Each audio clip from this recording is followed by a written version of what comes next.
السلام علیکم ناظرین، میں ہوں امرین بلوچ اور آپ دیکھ رہے ہیں سوریہ نیوز HD۔ آئیے نظر ڈالتے ہیں آج کی اہم خبروں پر۔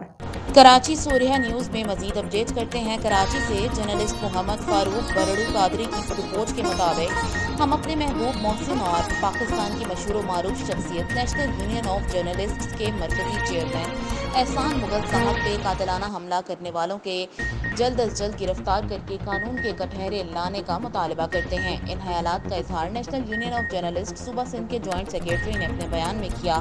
انہوں نے مزید کہا کہ ہمارے سینئر اور ہمارے محسن محمد احسان مغل پر قاتلانہ حملے کی ہم شدید الفاظ میں پرزور مذمت کرتے ہیں۔ جرنلسٹ محمد فاروق برڑو قادری نے مزید کہا کہ ہم chief justice of Pakistan, chief secretary Punjab, وزیر اعلیٰ پنجاب، IG پنجاب پولیس سے پرزور مطالبہ کرتے ہیں کہ اس واقعے کا نوٹس لینے کی جلد سے جلد کارروائی کی جائے تاکہ حملہ کرنے والے تمام ملوث ملزمان کو کیفر کردار تک پہنچایا جائے۔ دوسری جانب ہم یونین آف جرنلسٹ پاکستان کے چاروں صوبوں سمیت ہر شہر میں احتجاجی مظاہرے کرنے پر مجبور ہوں گے۔ آج کے لیے اتنا ہی، مزید دیکھتے رہیے سوریہ نیوز HD۔